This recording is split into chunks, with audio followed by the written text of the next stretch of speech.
Good day, everyone. It's a pleasure and a privilege to be here with Cathy Bessant, Chief Operations and Technology Officer for Bank of America. Welcome, Cathy. Thanks for being with us. Thanks. Thank you for having me. So, Cathy, we just been with you in a very engaging conversation with the team at High Tech here in Charlotte. And we all know what's happening with technology, Cathy. There are many disruptive trends in the industry, like blockchain and artificial intelligence, and I know you have a lot of passion about these things. How do you see these technologies changing the financial industry, and what is Bank of America doing about them? Sure.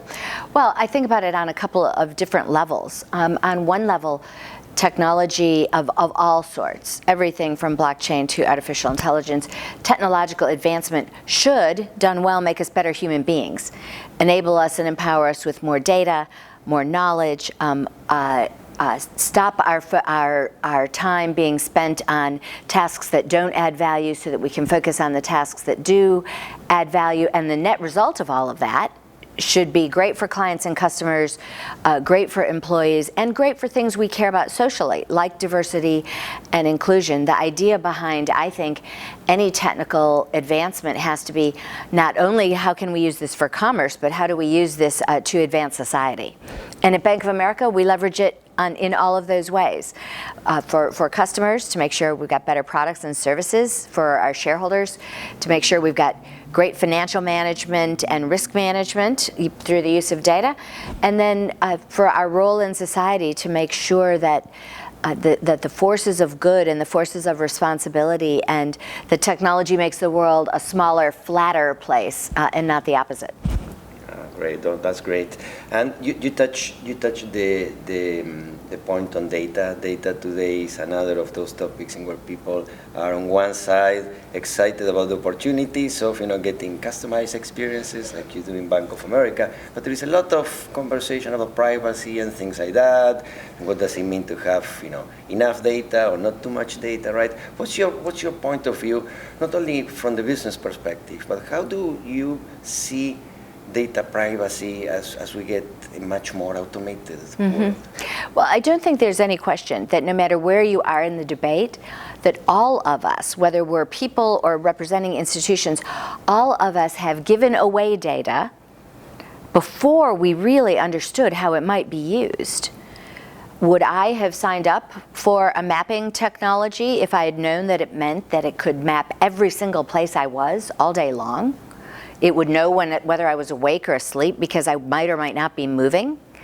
I don't know the answer to that, but I do know that there's a lot more data out there in the mix than there might have been if we could have foreseen its uses. And I think that's important because I think it underpins the risk of technology moving faster than our understanding of our personal and societal readiness for all of that.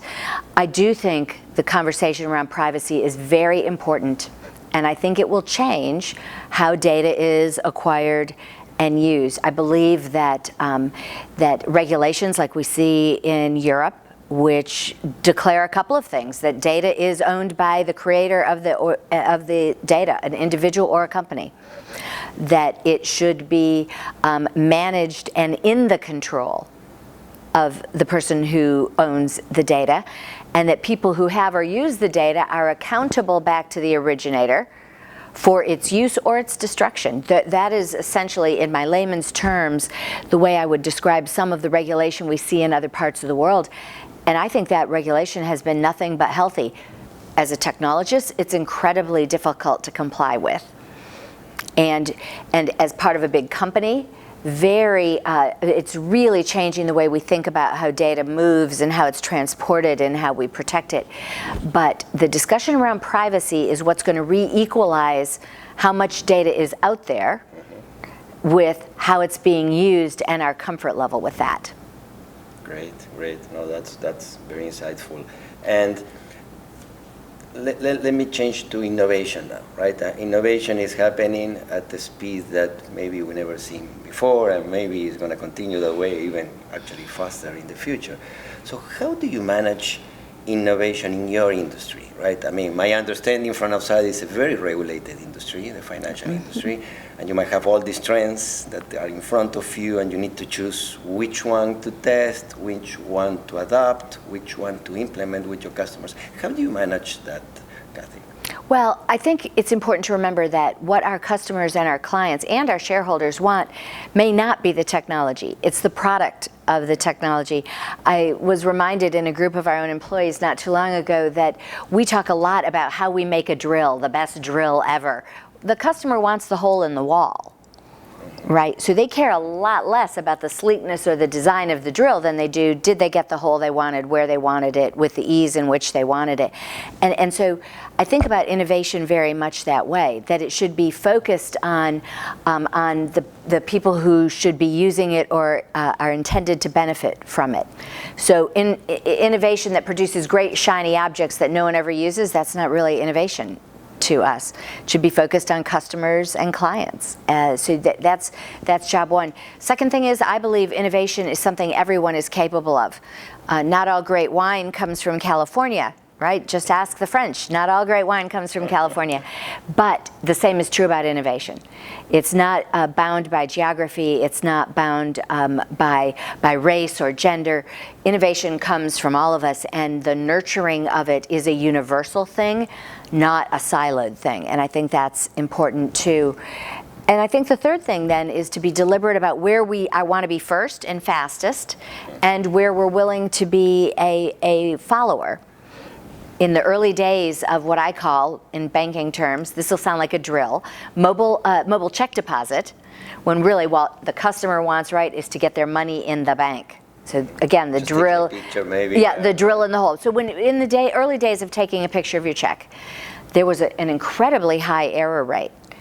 And there were a lot of people at the time who said, you guys at Bank of America are really being slow to market. Well, error rates that were as high as they were based on the early stage of the technology weren't acceptable to us. So we were by design not the first to the market, but when we were in the market, the product worked. So it is about how you think about it, how you create it, and then where you want to be first, but where sometimes the more important innovation is to follow. Great. Let me touch on the topic of diversity and inclusion. You know, something that obviously that's the spirit of the high-tech organization, increasing that in technology.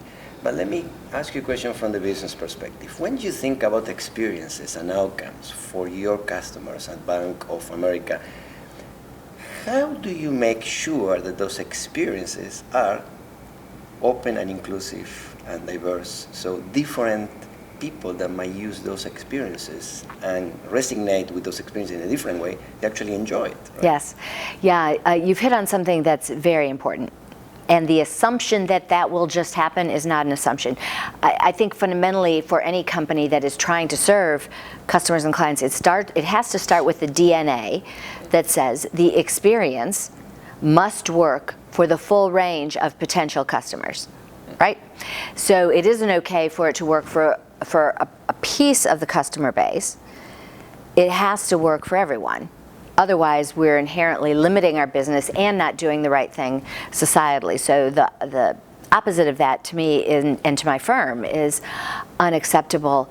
I think a tremendous amount comes from understanding clients and customers and their needs. So understanding factually with data, with experiential learning, with observation, with open conversation, all of the ways a statistician, but not just a statistician, an anthropologist or a sociologist would understand customer needs and preferences, and then designing in a way that bridges across all of them, and never making the assumption that one size fits all. So that's how we approach it. We start with, what's the fact base? What's the learning? What do we know? What do we not know? What do we need to know?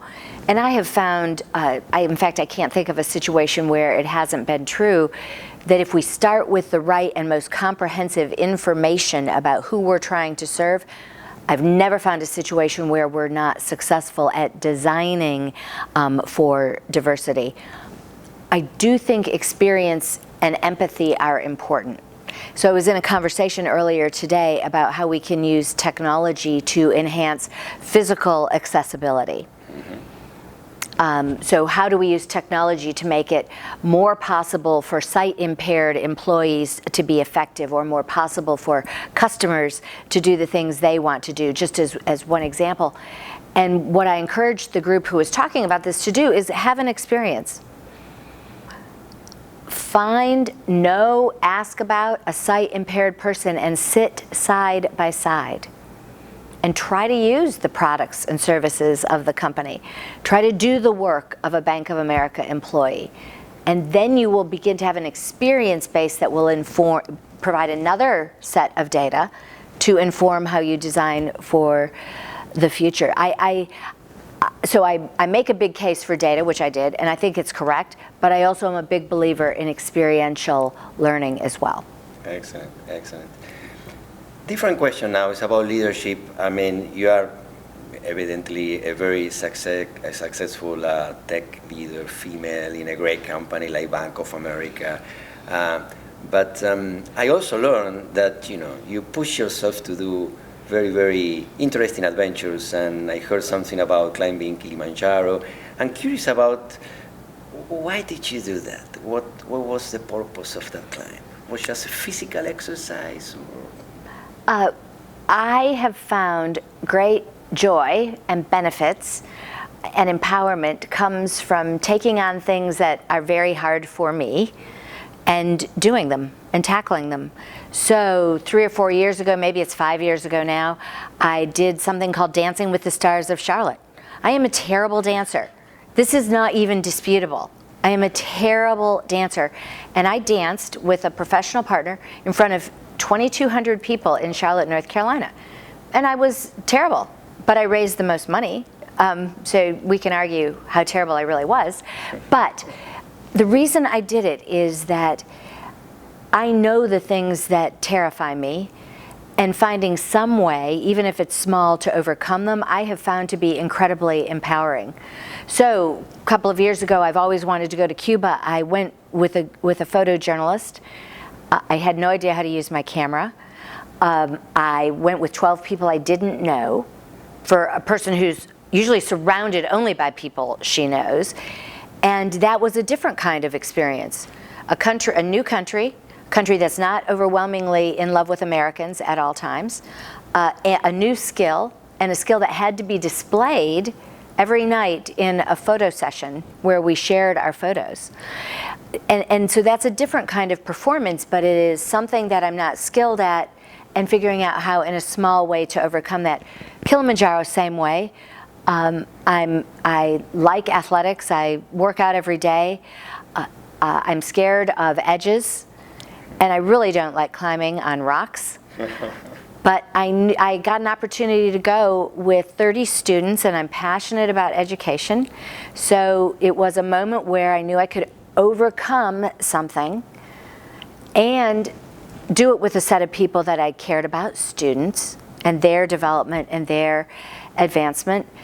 And you and I have talked about this because you've done the same thing, I feel compelled to say on tape. You have taken on similar challenges, and you know the empowerment and the confidence that comes from coming to the moment before, then the accomplishment, and having the life after. And a little bit of empowerment with each of those experiences has changed my life. And that's why I take it on. I don't know what the next one is. It won't be climbing another mountain. One and done. One and done. Never say never. Yeah, that's true. So Cathy, many people watching this video, I'm sure they will be extremely inspired by your stories, by your success professionally and in life. What would you tell a young person that aspires to be like you, right? Get all this success. Because someone today asked during the meeting if you were happy, and you say, I'm not only successful, I am happy, right? So what would you tell that young person that is starting her or his career, and what's advice? I think the first thing is to remember that we all put our clothes on the same way. So you might not know that my pants today are hemmed with masking tape. You might not know that. You might not know that I can run a large technology organization, but I can't use my phone or the remote control. My children have no knowledge of me as some great technological leader. They just see the mom who can't figure out Apple TV.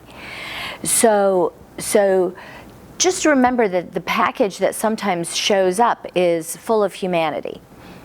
So whatever anyone thinks of when they look at me, it's accessible to them.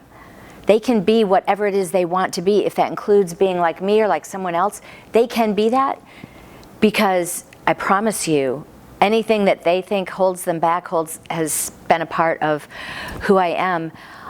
The second thing is that there is no substitute for hard work and preparation, and will.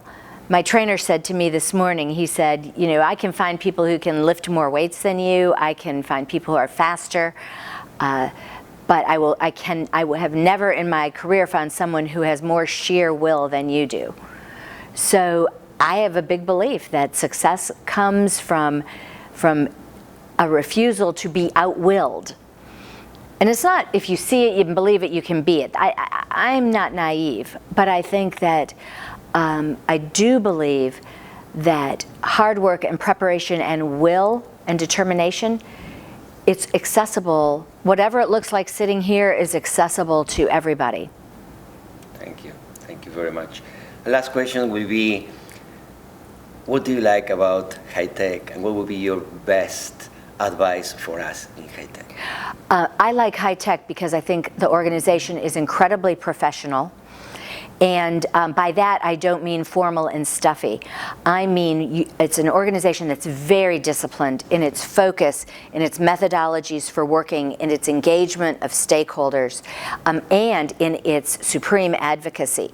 So the way that the organization is disciplined and focused actually enhances its effectiveness at advocacy. So that's what I think is the great strength of high tech. The advice I have for high tech is outcome focus. Really making sure that your dialogue and the places that the great expertise of high tech as a set of individuals and a collective organization, that is channeled toward a focus on changing outcomes. Dialogue and discussion are important. They get us to outcomes, but dialogue and discussion aren't enough. As I said in our earlier session, we've been working, hard-working, smart, super dedicated people have been working for decades on better inclusion, and better inclusion in the tech disciplines for Hispanic people. And yet we haven't fully, I hate the pun, but we haven't fully cracked the code. We haven't.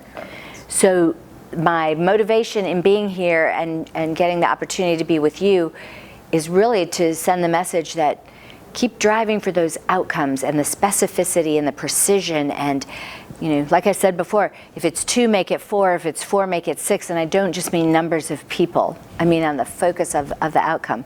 So everything that makes the organization great, coupled with that focus on outcome, sky's the limit for high tech. Thank you very much, Cathy. Thank you for your time, for your generosity, for being with us today, and thank you to Bank of America for your sponsorship to high tech. I hope we can climb a mountain together in the future. I would love that. You'll be better at it than me. I don't think so. But I'll make it too. So no, thank you for having me. I'm honored. Thank you. Thank you. Good. 20 minutes. Great. Was good. Okay. Thank you.